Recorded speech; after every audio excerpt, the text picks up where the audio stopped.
Bendita Esperança, com o pastor Eliezer Freitas. Jesus Cristo poderá voltar ainda hoje. Se Ele não voltar, estaremos esperando por Ele amanhã. Igreja da Bendita Esperança, Rua Augusto Trombini, 444, no alto da cidade.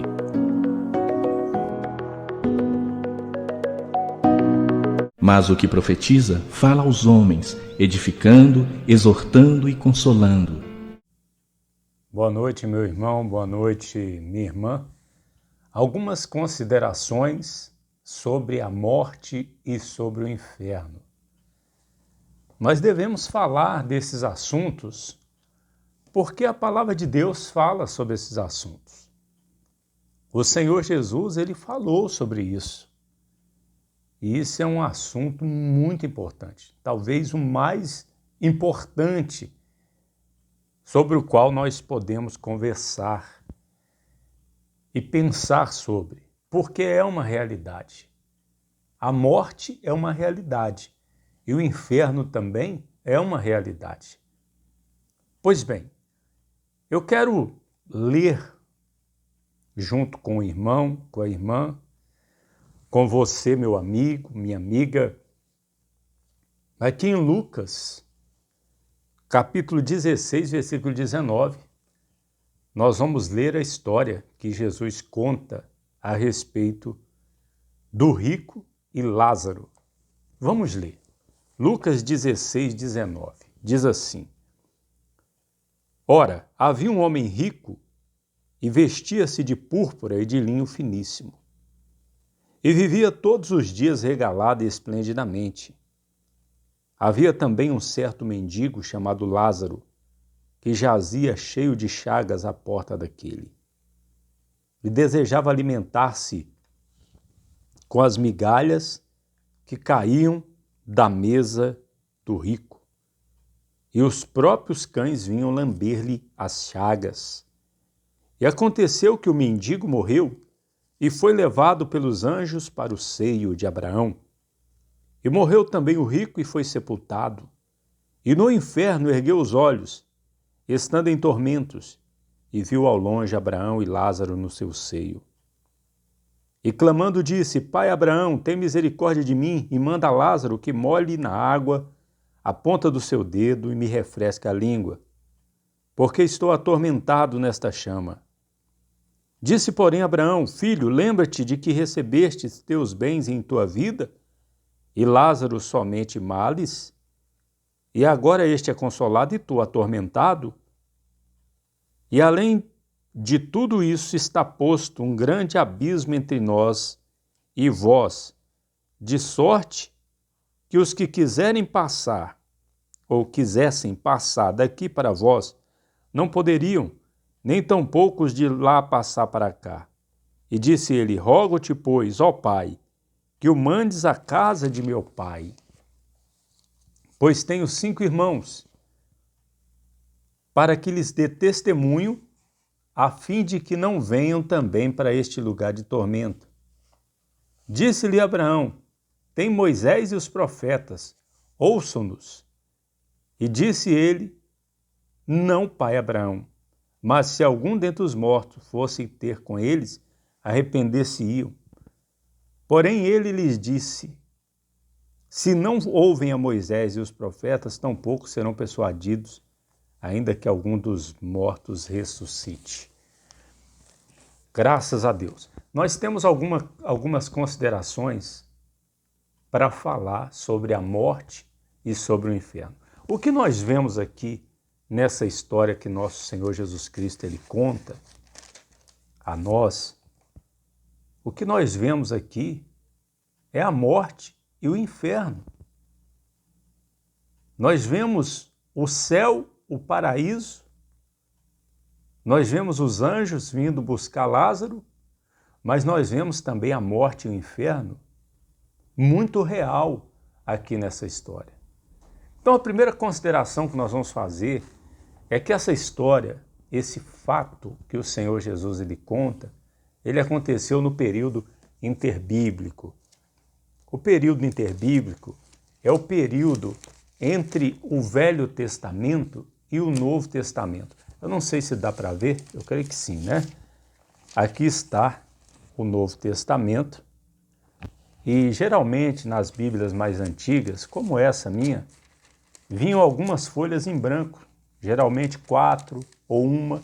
No caso da minha, veio 2 folhas em branco. Entre Malaquias e o Novo Testamento, tem 2 folhas em branco. Não tem nada escrito nessas folhas. Essas folhas representam o período interbíblico, que foram cerca de 400 anos que o nosso Deus ficou em silêncio. Nesse período, entre o Velho e o Novo Testamento, já havia Moisés e os profetas.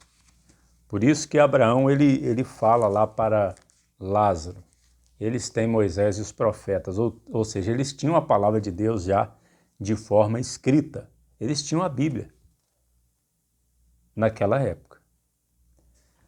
Segunda consideração que nós vamos fazer, que não é uma parábola. Por quê? Por que não é uma parábola? Porque em parábolas o Senhor Jesus não usava nome para os personagens.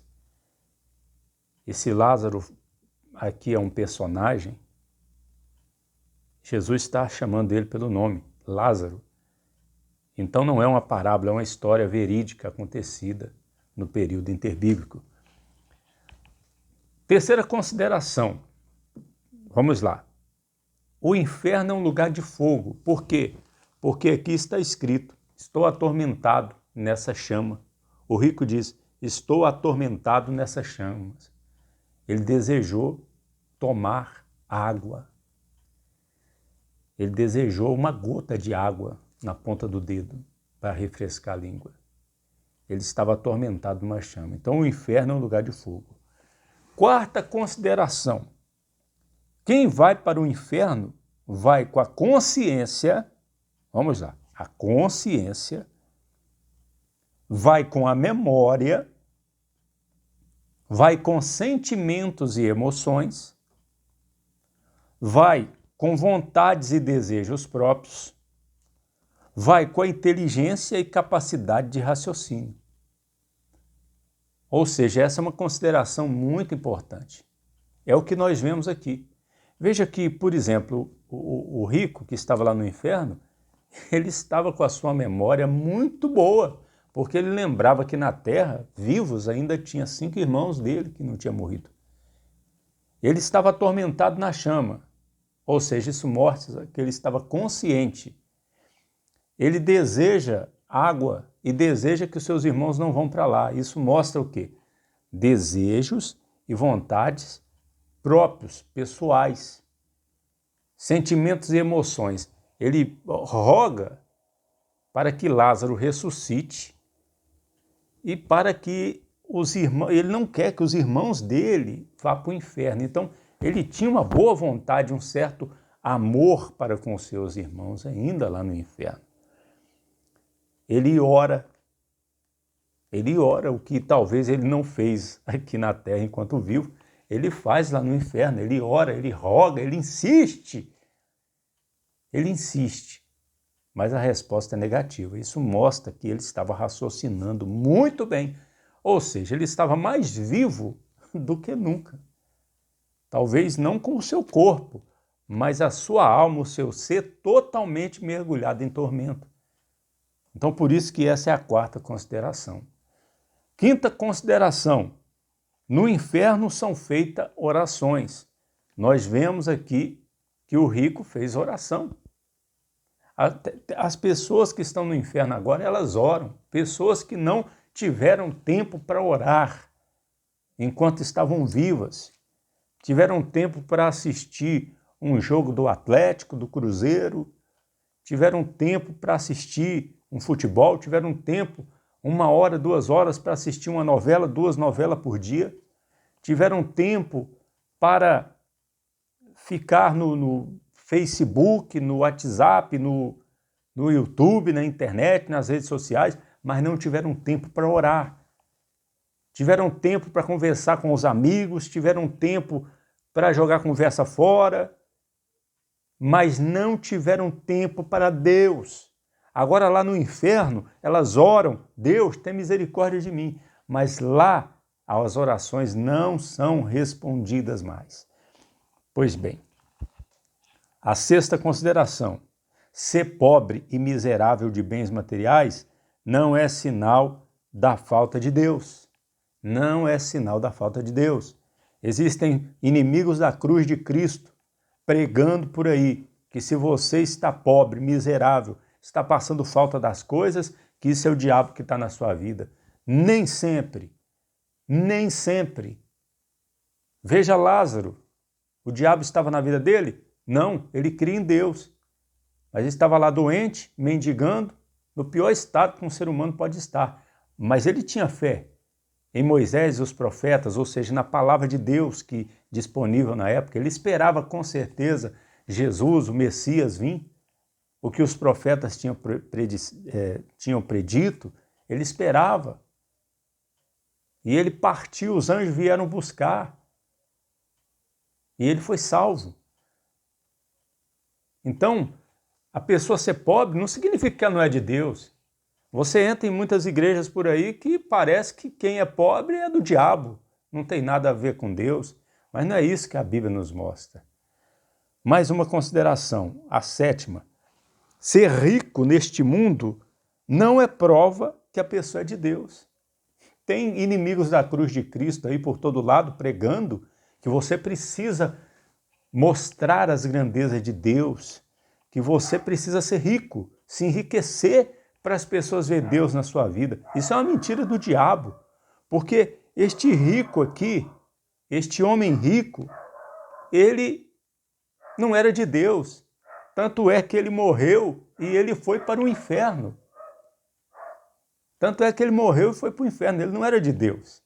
E eu lembro até de Jesus dizendo que é mais fácil passar um camelo pelo fundo de uma agulha do que um rico entrar no reino de Deus, né? Ser salvo. Pois bem, vamos lá, a oitava consideração.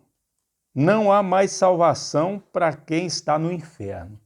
Quem está no inferno não terá uma segunda chance. Não tem jeito. A chance é que ouviu o evangelho e crê. Se não creu no evangelho, endureceu o coração, não quis receber a salvação aqui nessa terra, lá no inferno não vai ter jeito. Não tem uma segunda chance. Poderíamos também fazer uma consideração que, vamos dizer assim, eu não anotei aqui essa não, mas eu lembrei aqui agora. 10ª consideração. Se uma pessoa não crê na Bíblia, não adianta fazer milagres, ela não vai crer também. Foi o que Abraão disse para o rico aqui. Se eles não creem em Moisés e nos profetas, vão se deixar persuadir. Se um morto ressuscitar, não adianta. Então, se a pessoa não crê no evangelho, não adianta fazer milagres. Tem muitas igrejas que pensam assim.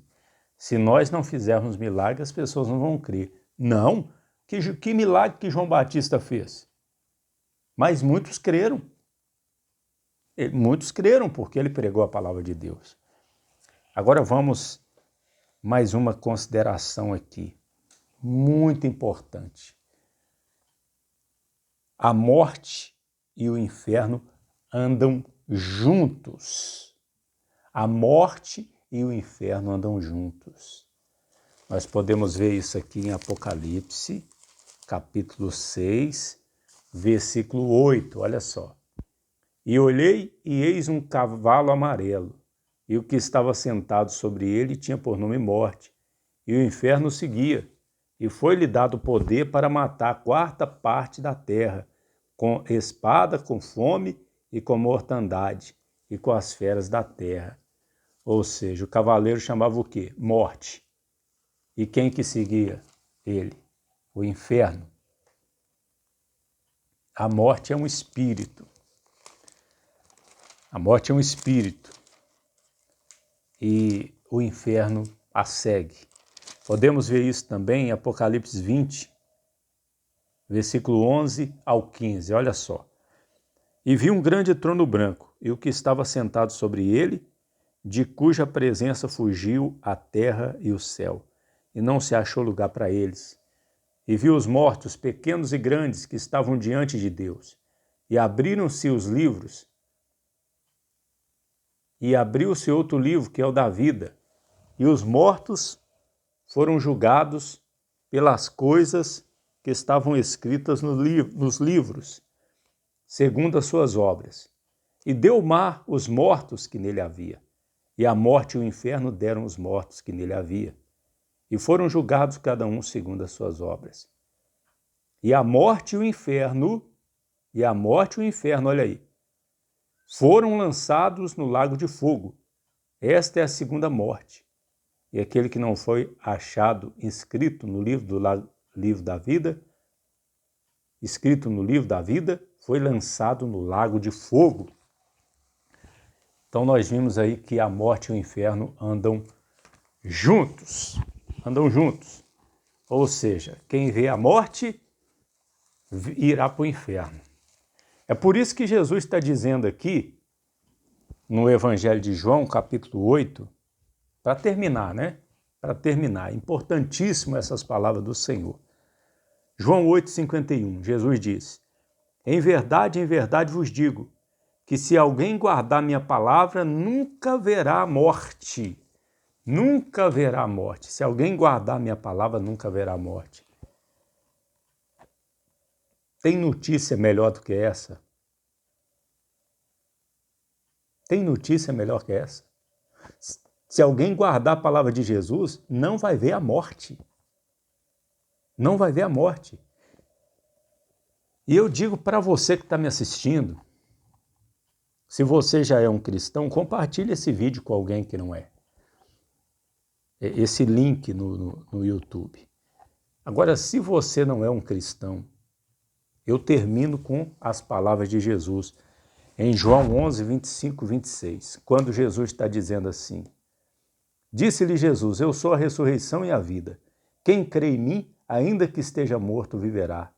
E todo aquele que vive e crê em mim, nunca irá morrer. Crês tu isso? Jesus está perguntando para você: crês tu isso? Eu digo, Senhor Jesus, eu creio. Desde 1992, há 30 anos atrás, eu criei e creio até hoje e vou crer eternamente. Eu sei que isso é verdade. Quem crê em Jesus nunca irá morrer. O cristão não tem medo da morte, não vai morrer. É verdade. Jesus disse, ainda que esteja morto, viverá. Morto para o mundo. As pessoas pensam que morreu. Se não me engano, foi T.L. Moody, um pregador americano do século XIX, se não me engano. Acho que foi ele que disse, quando disserem que Moody morreu, não acredite, eu vou estar mais vivo do que nunca. É verdade, o cristão ele não morre. O que acontece é que os anjos vêm e levam a alma do cristão para junto de Deus. Isso não é morte, não. Morte é do incrédulo, que o espírito da morte mesmo vem e leva a pessoa e o inferno segue a morte. A pessoa vai direto para o inferno, igual o rico. Então, o rico aqui da história do rico e Lázaro não é parábola. É uma história acontecida. E podemos fazer essas e outras considerações também a respeito disto. É o que a Bíblia nos mostra, é o que a palavra de Jesus nos mostra. Você é salvo? Dê graças a Deus. Você não é salvo? Creia no Evangelho hoje ainda. E seja salvo, receba a vida eterna. Jesus Cristo poderá voltar ainda hoje. Se Ele não voltar, estaremos esperando por Ele amanhã.